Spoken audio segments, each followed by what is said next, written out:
Business of Property podcast. I'm Simon, and I've been investing in property for over 20 years. If you're an active landlord or planning your next property investment, this podcast is for you. I hope you enjoy this episode, and I'd really appreciate it if you could tell a couple of other property people about the Business of Property podcast. With only about 6 weeks left in 2024, I thought this week I would talk a little bit about what else we might be able to expect from the property market for the rest of this year. And of course, a little bit about where we are currently in the property market this year. So diving straight in the weekly data reports that Patma produces, you can already see that the market is sort of just starting to slow down a bit for Christmas. As it does every year, this is perfectly normal. Of course, during December and in the build up to Christmas and the New Year and things, people are not wanting to go out in the dark and cold evenings so much and be looking for properties, and they certainly don't want to be setting themselves up ready to be moving home over Christmas.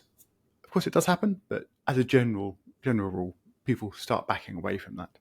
After what was a nice dip in October, the average listing time for sold properties is back up to 68 days, which is higher than it was in September. So that will probably continue to increase now for the next few months until we get into probably February is when it will start to come down again now. But of course, this doesn't mean that nothing is happening at all. In fact, there are definitely sellers who still want things to happen sooner rather than later. And you can see this shown quite clearly by an increase, although it is relatively small, in price reductions in November compared to October. Now, of course, we haven't finished November yet, so I'm sure there'll be some more price reductions to come, and this sort of percentage number might change.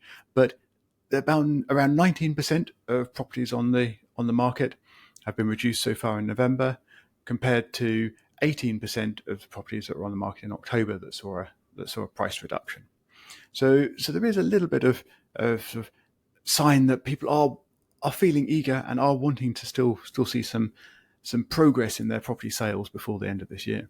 So inevitably that means this could be a great time for investors to find a bargain, or at least find a motivated seller. And there is still a relatively high level of fall throughs to sort of add some extra motivation for certain people as well. So I think there are deals out there, and this is probably quite a good time of year to be out there looking for them, if you don't mind going out in the cold and dark evenings and staying busy in December rather than putting up your Christmas decorations. Now, new asking prices for properties currently coming onto the market are about 3% up from last year. That's November to November. So it's not sort of the end of the year yet, but just the current point in the year. Smaller properties seem to be coming on slightly higher, just over 3% up year on year. And larger properties are slightly under 3% year on year. So averaging out to about 3% overall.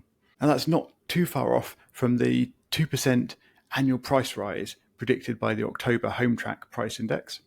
So I suspect the end result, the end of the year, certainly, I think it would be a reasonably good result for this year if we can hope for prices to be finishing the year 2 to 3% higher than 2023. Now, of course, Home Track are looking at actual sold prices, and I'm looking at prices that are on listings, so there will always be a bit of a difference there. But then we're also comparing that to different prices a year ago as well. So I think as a percentage comparison, it's probably fair to sort of look at the two numbers together. On the rental front, after a pretty wild ride over summer, asking prices are falling back a bit at the moment.